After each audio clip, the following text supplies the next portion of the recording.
In a Europe where traffic is increasingly heavy, road safety affects us all.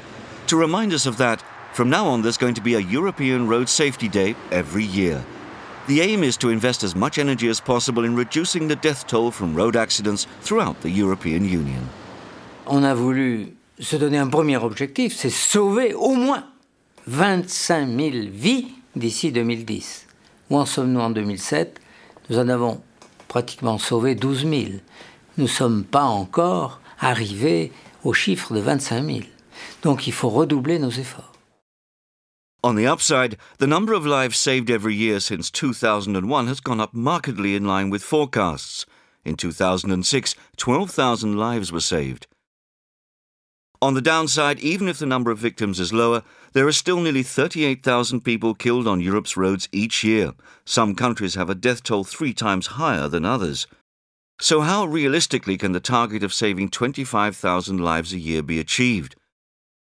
First, continue to address the big 3: speed, alcohol or drugs, and not wearing a seatbelt, which remain the principal causes of accidents.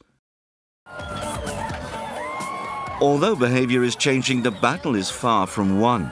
Alcohol and drugs still claim too many victims, particularly young people at weekends.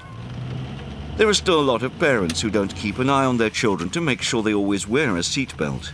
Because in an accident at 50 kilometers an hour, a child of 30 kilos transforms into a projectile weighing more than a ton. And excessive speed is moreover often linked with not respecting safe distances between cars. Alongside the awareness campaigns, the European Commission wants to see tougher roadside checks, as well as sanctions which really have teeth. It's calling particularly for more international cooperation, so that offences committed abroad have a better follow-up. The second issue is that of vulnerable users, such as motorcyclists. To escape the traffic jams, increasing numbers of people are swapping cars for motorcycles. As a consequence, the number of motorcyclists killed on the roads is not going down. So how can this issue be addressed? In Paris, for the president of Club 14, an international association for motorcyclists, there is a priority. L'évolution du permis de conduire. Clairement, qui tienne compte, je dirais, de l'accès progressif à la puissance en fonction de l'expérience de pilotage. Parce que le vrai sujet de la dangerosité, c'est quoi?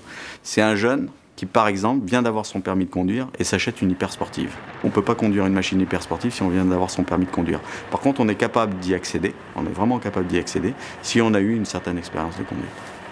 The progressive motorbike license has already been agreed at European level, so it will be gradually introduced by member states over the next few years in the progress of the harmonization of driving licenses. There are many aspects to look at when considering motorcycle safety. How can they be made more visible in traffic? How can the road network or the highway code be better planned to deal with their needs?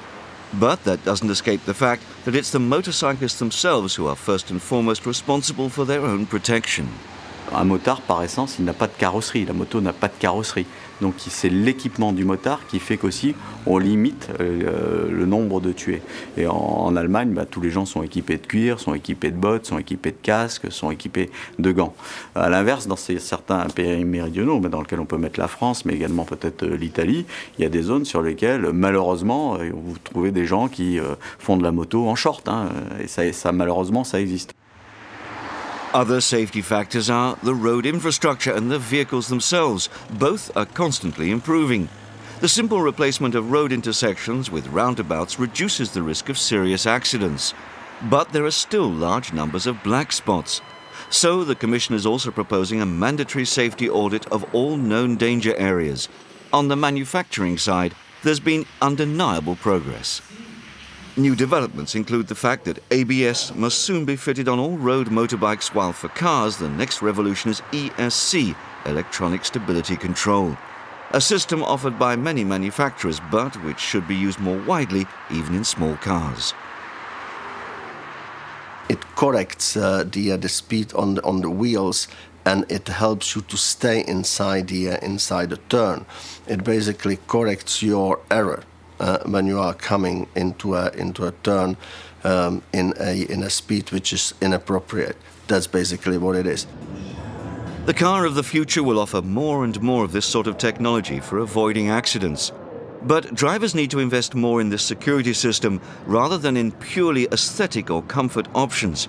And above all, they should not lapse into a false sense of security. We can help the driver to avoid to make errors or to correct some of the errors, but it's totally impossible to make sure that all the errors are either avoided or corrected by technologies. It must be done by the drivers. The ultimate responsibility will always be with the driver. For heavy goods vehicles, the Commission wants to make blind spot mirrors mandatory, even on existing trucks, as this is something which causes many serious accidents. Het is normaal dat door mijn positie hoog bovenin de cabine, ja, dat er dus bepaalde plaatsen zijn die ik nooit kan zien rond de vrachtwagen. En dat is dan zeker vlak voor de vrachtwagen, wat dan nog wel eens gebruikt wordt door voetgangers. Vlak naast de vrachtwagen, als ik rechtsaf sla en dan achter de vrachtwagen eigenlijk, daar waar dat sommige wagens zich positioneren als ik een manoeuvre ga uitvoeren. De nieuwe spiegel maakt eigenlijk dat wij eigenlijk nog beter voetgangers zullen zien en nog beter fietsers zullen zien. In general, more and more public and private organizations are also getting involved in the fight for better road safety. For example, by signing the European Road Safety Charter, businesses, institutions and associations are making concrete commitments towards improving safety on our roads. At the beginning of 2007, the Charter already had more than 700 signatories, representing more than 25 million people. The city of Cologne, for example.